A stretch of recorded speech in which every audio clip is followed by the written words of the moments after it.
हाँ तो बच्चों, पिछले वीडियो में हम लोगों ने क्रियाकलाप 5 तक पढ़ा था, जिससे हम निष्कर्ष निकाले थे कि वायु गर्म होने पर फैलती है। अब हम क्रियाकलाप 6 की ओर चलते हैं। तो देखो बच्चों, इसमें क्या करना है हमें कि एक रॉड लेना है और 2 कागज का बना हुआ थैला लेना है और उसको धागे की मदद से इस रॉड पे टांग देना है, बिल्कुल उसी तरह से जिस तरह से इसमें दिखाया गया है।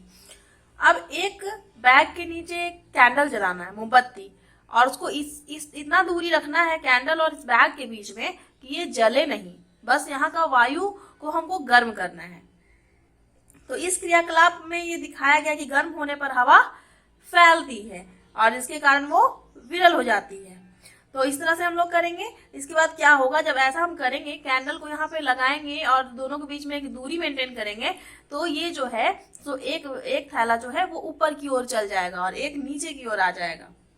ऐसा इसलिए होता है क्योंकि गर्म होने पर हवा जो है फैलती है और फैलने के कारण वो ऊपर की ओर हो जाती है। इसी तरह से धुआं भी ऊपर की ओर उठता है, इसके पीछे भी यही कारण होता है। जिस स्थान या क्षेत्र की वायु गर्म होने के कारण ऊपर उठती है, उस स्थान का वायु दाब कम हो जाता है। तो जिस स्थान या क्षेत्र का जो वायु है, जैसे इस जगह का जो वायु है वो गर्म होने के कारण ऊपर उठ गया, और तो इस जगह पे क्या हो जाएगा, वायु दाब जो हो जाएगा वो कम हो जाएगा। और इस जगह पे वायु दाब जब कम होने लगेगा तो इसके आसपास का जो इस क्षेत्र में जो हवा है, ये सारा जो है इस खाली स्थान को भरने के लिए आ जाएगा। जैसे अभी तक हम लोगों ने 2 चीज सीखा है। एक बताए थे पहले पिछले वीडियो में कि हवा का वेग बढ़ने के साथ वायु दाब जो है वो घटता है, और इसमें हम लोगों ने पढ़ा कि गर्म होने पर हवा हल्की होकर ऊपर उठती है। इस वीडियो के माध्यम से हम लोग ये पढ़ पा रहे हैं। आइए कुछ परिस्थितियों पर विचार करते हैं। पहला जो है, पृथ्वी के धरातल का असमान रूप से गर्म होना। पृथ्वी का जो धरातल मतलब धरती, वो जो है असमान रूप से गर्म होता है, कहीं पे ज्यादा कहीं पे कम। जैसे यहाँ पे आप देख सकते हैं, यह है भूमध्य रेखा, इसको विषुवत रेखा भी बोलते हैं, और यहाँ पे भूमध्य रेखा के पास रात और दिन बराबर होते हैं। तो यहाँ पे क्या होता है कि इस भूमध्य रेखा के पास वायु जो है वो सूर्य से अधिकतम उष्मा मिलने के कारण गर्म हो जाती है। इस जगह पे सबसे ज्यादा उष्मा मिलती है। इक्वेटर के आसपास जो है, विषुवत रेखा के आसपास जो भी एरिया है, वहां पे बहुत ज्यादा धूप मिलती है, बहुत ज्यादा गर्मी मिलती है सूर्य की। इसकी वजह से क्या होता है कि यहाँ का जो हवा है वो ऊपर की ओर उठता है, और दोनों साइड से, जो इस साइड और इस साइड से जो ठंडी हवा है वो जो है इस भूमध्य रेखा की ओर आने लगता है। इस एरो के माध्यम से देखिए यहाँ दिखाया गया है कि ये साइड से और इस साइड से, दोनों साइड से जो ठंडी हवा है वो इस भूमध्य रेखा के पास आने लगी है, क्योंकि यहाँ का जो यहाँ की जो उष्मा ज्यादा मिलने की वजह से यहाँ का जो हवा है वो गर्म होकर ऊपर उठ जाती है। इसी तरह का केस यहाँ पर भी होता है। अब देखिए, ये हवाएं जो है व्यापारिक हवाएं कहलाती हैं। ये हवाएं कैसी हवाएं कहलाती है बच्चों? व्यापारिक हवाएं कहलाती है, क्योंकि पुराने समय में ये व्यापारी लोग को बहुत मदद करता था। जहाज जो है इन हवाओं के सहारे ही आगे बढ़ते थे, और उस समय की जहाज जो होते थे वो पतवार वाले होते थे, तो उनको बहुत सहूलियत होता था। उनको कम मेहनत में वो अपने दिशा में इसके माध्यम से, इन हवाओं के माध्यम से वो चला करते थे और कम मेहनत में ही अपने मंजिल को पहुंच जाते थे। श्रम और ईंधन दोनों की बचत होती थी। श्रम और ईंधन दोनों की बचत होती थी। अब आप देखेंगे दूसरा जो है, थल और जल का असमान रूप से गर्म होना। थल और जल, थल मतलब जमीन और जल मतलब पानी। तो थल और जल जो है वो असमान रूप से गर्म होता है। गर्मियों में अधिकांश समय मध्य और भारत के मैदानी तथा रेगिस्तानी क्षेत्र समुद्री जल की अपेक्षा अधिक गर्म रहते हैं। आप देखते होंगे जो उत्तर भारत का जो मैदानी क्षेत्र है और जो रेगिस्तानी क्षेत्र है वो ज्यादा गर्म होता है। समुद्री जल की तुलना में वो जो है वो अत्यधिक गर्म होता है। अतः हवा जो है समुद्र से भारतीय उपमहाद्वीप की ओर बहती है। जैसे कि हम लोग इस तरह से पढ़े हैं, इसमें उसी तरह का चीज है। उसमें क्या है कि उत्तर भारत का जो मैदानी क्षेत्र होता है, भारत के ऊपरी हिस्से का जो मैदानी क्षेत्र है बच्चों, वो जो है वो ज्यादा गर्म हो जाता है, और ज्यादा गर्म होने के कारण हवा जो है समुद्र से वो कहाँ आएगा, हवा जो है वो समुद्र से ये भारतीय उपमहाद्वीप की ओर आएगा, मैदान की ओर आएगा। समुद्र से आने वाली हवाएं अपने साथ जलवाष्प लेके आती हैं। वैसा वाष्प जिसमें जल हो उसको बोलते हैं जल वाष्प। तो समुद्र से आने वाला जो हवा है जो इधर आएगी, वो मैदानी क्षेत्र में आएगी, वहां पे वो जल वाष्प लेकर आएगी और उससे वर्षा होगी। इसी को तो हम मानसून कहते हैं। आप सभी लोग जानते हैं कि मानसून क्या होता है, एक हवा होती है जिसमें जलवाष्प होता है और उसके आने से बारिश होती है। ये हवाएं तथा वर्षा हमें आनंद भी देते हैं। कभी कभी आनंद, हमेशा ये आनंद ही दे जरूरी नहीं है, कभी कभी बहुत तेज हवा और अत्यधिक वर्षा से बहुत तरह की समस्याएं उत्पन्न हो जाती हैं बच्चों। ये प्राकृतिक घटनाएं आपदा का रूप धारण करके जंतुओं तथा पादपों को क्षति भी पहुंचाती हैं। अभी तक हम लोग पढ़े थे कि देखिए, पिछले चैप्टर्स में हम लोगों ने पढ़ा था, यहाँ पे पिछले वीडियो में हम लोगों ने पढ़ा था कि जब वायु, गतिशील वायु को ही हम हवा कहते हैं, तो वायु जब गतिशील हो जाएगा तो वो हवा हो जाएगा। और आंधी जो है कब कहेंगे, जब बहुत तेज गति से चलने वाला जो हवा है उसको हम लोग आंधी कहेंगे। मतलब वायु जब गतिशील होगा तो वो हवा कहलाएगा, और जब हवाएं बहुत तेज गति से चलने लगेंगी तो फिर वो आंधी कहलाएगा। क्रियाकलाप 7 में आपका दिया हुआ है कि आंधी से होने वाले नुकसान की सूची तैयार कीजिए। आप लोग कर लेंगे ये चीज। आंधी से होने वाला क्या, पेड़ उजड़ जाते हैं, और किसी किसी के जो छोटे घर होते हैं छप्पर वाले, वो सब उड़ जाते हैं। इस तरह से और नुकसान आप कॉपी में लिख लेंगे। अब हम लोग जानते हैं कि चक्रवात क्या होता है। तो गर्म हवा के ऊपर उठने के साथ वायु दाब कम हो जाता है। पिछले क्रियाकलाप में हम लोगों ने पढ़ा कि गर्म हवा जब ऊपर उठता है तो वहां पर का वायु दाब कैसा हो जाता है, कम हो जाता है, जिससे प्रबल वेग की अधिक हवाएं वहां आने लगती हैं। हम आपको बताए भी थे कि जहां पर से हवा जो है ऊपर उठने लगेगा तो वहां पर जो है वो क्या हो जाएगा, जैसे आप यहाँ देख सकते हैं। इसमें क्या हो रहा है, यहाँ पे आप देखिए, इसमें क्या हो रहा है कि यहाँ मान लीजिए कि यहाँ पे गर्म हवा हो रहा है, ये गर्म हवा ऊपर की ओर उठेगी, तो यहाँ पे भी आसपास हवा है ना बच्चों, तो ये सारे हवा इस ओर आने लग जाएंगे, सारी हवाएं जो है इस ओर आने लगेंगी। तो चक्रवात कैसे बनता है कि गर्म हवा जब ऊपर उठेगा तो वायु दाब वहां पे कम हो जाएगा, और उसके आसपास की जो हवाएं हैं वो वहां बहुत तेज गति से आने लगेंगी। अब प्रबल वेग की हवा के आने से फिर से वहां वायु दाब कम हो जाता है।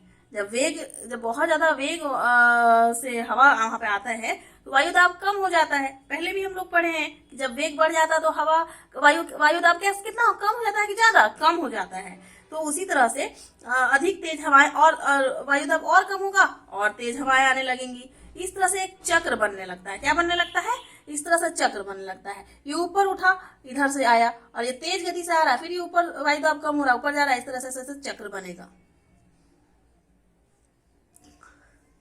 जिसकी पुनरावृत्ति बार बार होने लगती है। इसका अंत इस रूप में होता है कि निम्न दाब के चारों ओर, जो निम्न दाब का एरिया, निम्न मतलब कम दाब का जो एरिया है, उच्च वेग की हवा की अनेक परतें कुंडली के रूप में घूमती रहती हैं।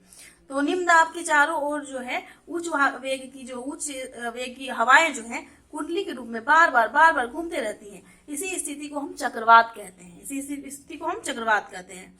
यह स्थिति अक्सर समुद्र के ऊपर उत्पन्न होती है। समुद्र के ऊपर ऐसा बनता है बच्चों, बहुत ज्यादा समुद्र के ऊपर बनता है, और ये अपने साथ बादल को भी ले लेता है।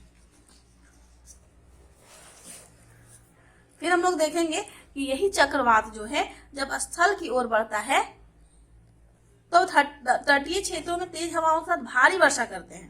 तटीय क्षेत्र मतलब समुद्र किनारे वाला क्षेत्र, और वहां पे जब ये आगे बढ़ेगा, स्थल की ओर बढ़ेगा और तटीय क्षेत्र में जाके खूब वर्षा कराएगा। आंधी और चक्रवात द्वारा होने वाला नुकसान, इसको आप लोग पढ़ लेंगे। चक्रवात अपने साथ प्रबल वेग की हवाएं लाती हैं जो घरों, वृक्षों और आवागमन तथा संचार प्रणालियों को ध्वस्त कर देती है। चक्रवात से बहुत तेज हवा आता है, तेज वेग की, और इससे घर, वृक्ष, आवागमन, आना जाना लोगों का बाधित होता है, पेड़ पौधे गिर जाते हैं रोड पे ही, और संचार प्रणाली, इंटरनेट कनेक्शन तो बिल्कुल ही बंद हो जाता है। ये सब सारे ध्वस्त हो जाते हैं, और इससे जान और माल दोनों की क्षति होती है। इससे बचने का हम लोग को उपाय सोचना चाहिए, और कुछ प्रभावी उपाय यहाँ पे बताए भी गए हैं। पहला जो है, चक्रवात पूर्वानुमान की सूचना त्वरित संचार माध्यमों के द्वारा दी जाए। इंटरनेट और जो भी संचार माध्यम है उनके द्वारा इस चक्रवात का अगर सूचना मिल जाए तो हम लोग पहले से ही जागरूक हो सकते हैं और बचे रह सकते हैं। सूचना को नजरअंदाज नहीं किया जाए। सूचना को जो भी अगर सूचना हमको अगर मिलता है मोबाइल के माध्यम से, तो उस मोबाइल के माध्यम से, किसी भी माध्यम से, तो उसको हम लोग नजरअंदाज न करके उस पर ध्यान देते हुए जो भी उपाय हैं उसको करने चाहिए। एक दूसरे का सहयोग किया जाए। मुश्किल दौर में एक दूसरे का जरूर मदद करना चाहिए। विभिन्न संचार माध्यमों से प्रसारित होने वाली सूचनाओं को ध्यान से सुने तथा उन पर अमल करें। टीवी पे, रेडियो पे, जो भी संचार माध्यम के द्वारा जो भी सूचना आपको मिल रहा है उससे आपको उस पर अमल करना है, उसको ध्यान से सुनना है और उस पर अमल करना है। और भी उपाय हो सकते हैं जो आपको खुद से सोचना है। इसके अलावा क्या उपाय हो सकते हैं? अब देखिए बच्चों, चक्रवात को अलग अलग देशों में अलग अलग नामों से जाना जाता है। जैसे उत्तर अमेरिका में हुरिकेन, उत्तरी अमेरिका में इसको हुरिकेन बोला जाता है बच्चों। और पूर्व एशिया में टाइफून बोला जाता है। पूर्व एशिया में क्या बोला जाता है? टाइफून।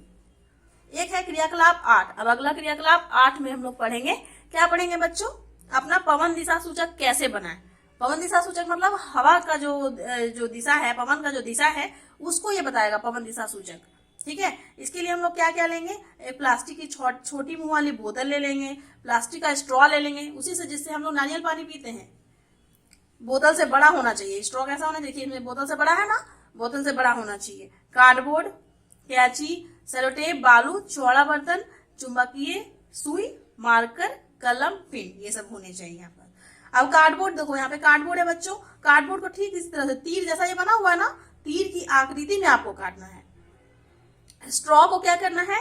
इस तीर के बीचों बीच चित्रानुसार जैसा चित्र में बनाया गया है उसको लगा देना है। देखो स्ट्रॉ को लगा दिया है ना, और उसे बोतल में रख देना है। स्ट्रॉ को कहाँ रखना है? बोतल में। अब बोतल को चौड़े बर्तन में रखकर, देखिए चौड़े बर्तन है, इस बर्तन में रखकर बालू से इसको भर देना है। इसमें बालू भरा हुआ है, ठीक है, ताकि बोतल हिल ना पाए। बोतल इसलिए भरेंगे इसको बालू क्योंकि बोतल हिलेगा नहीं इससे।